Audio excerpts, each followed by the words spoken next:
Hi, this is Kendra from Pencil and Pigment, and today I wanted to do a sketchbook tour. Now, this is something I finished in January and the first week of February of 2022, but I initially started this in March of 2021 and I stopped. So this is a Kyoko sketchbook from Japan. This is part of their 60th anniversary series, and I purchased a bunch because I'd never used them before, and the covers of the other ones were super cute, and I wanted to start with this one.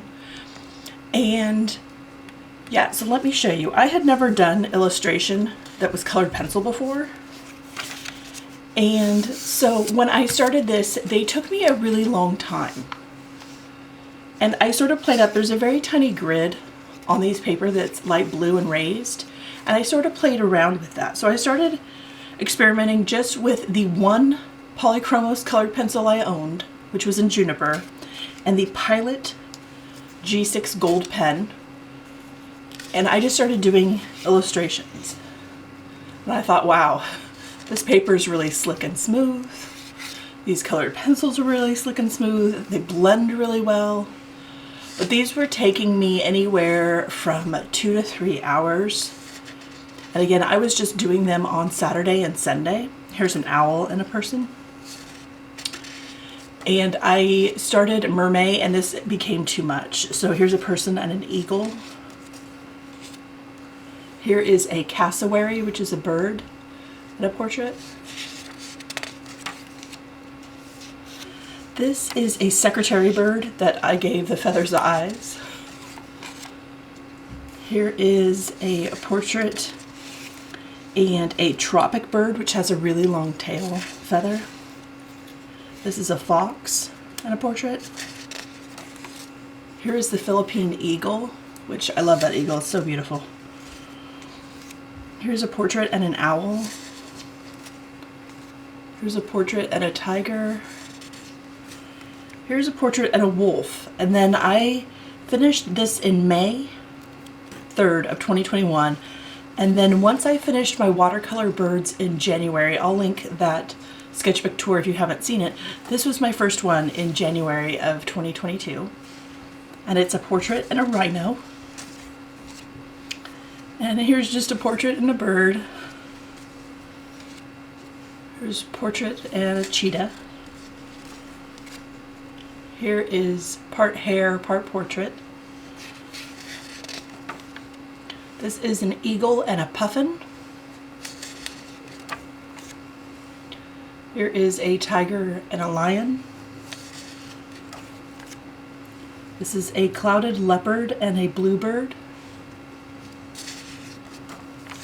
There's a portrait and a polar bear. It was an attempt anyway. Here is a caracal and a portrait. And I have this in one of my draw with me's. I'll link that. Here's a buffalo and a bear. I actually really love this one. I went really dark with the fur, a really dark value, and I'm really glad I did. I think it's a success. Here's a koala and a portrait. Here is a jaguar and a wolf. This is a raptor and a portrait. This is another one this one took 3 hours. These other ones I got much faster because I had been doing colored pencil throughout 2021 for other projects, but these were taking about half the time they took before, except for this one. This one was super detailed, but I had time to do that.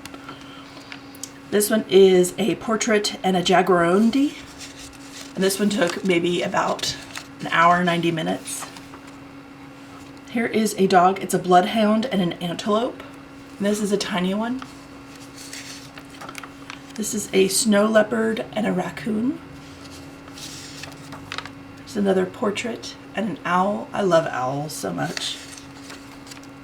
Here is a zebra and an antelope. This is a new.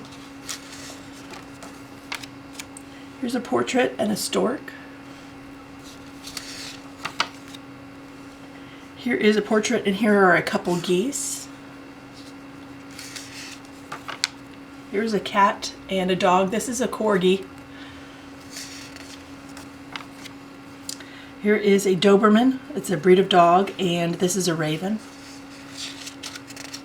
That's a nice bird. Here is a Maracay and a sparrow. So this is another small sort of wildcat. This is an African wild dog and a coyote. And here is just a portrait and some birds. And here is part flamingo, part ostrich. So that's this sketchbook tour. This one was wild. This was my introduction to polychromos and colored pencil and drawing on paper that's gridded and graphed and doing strange portraits, also starting and then stopping. So this is one of the only sketchbooks where I started it one year and finished it another year. I don't recommend doing that. I didn't like that feeling of having this sketchbook just sit there and knowing I had a very specific vision for it and I wasn't working on that vision. So that kind of was always in the back of my head, and I'm so glad I finally finished it. This was a lot of fun. I went through an entire colored pencil and a half of the juniper to make this happen. And it was a lot of fun trying to figure out what elements to retain and what to pull away from putting people together with an animal portrait. And doing that with animals to each other. It's very much sort of up to the artist, what they choose to keep in and what they choose to leave. Artistic license, I guess. And this one, I was like, the subtle differences between eyes, between a tiger and a lion, and the nose was just, in the ear, it's just fascinating to me. Anyway, it'd be an interesting way to study zoology if you were interested in something like that. I hope you enjoyed this sketchbook tour. I hope you have a wonderful day, and I will talk to you later. Bye.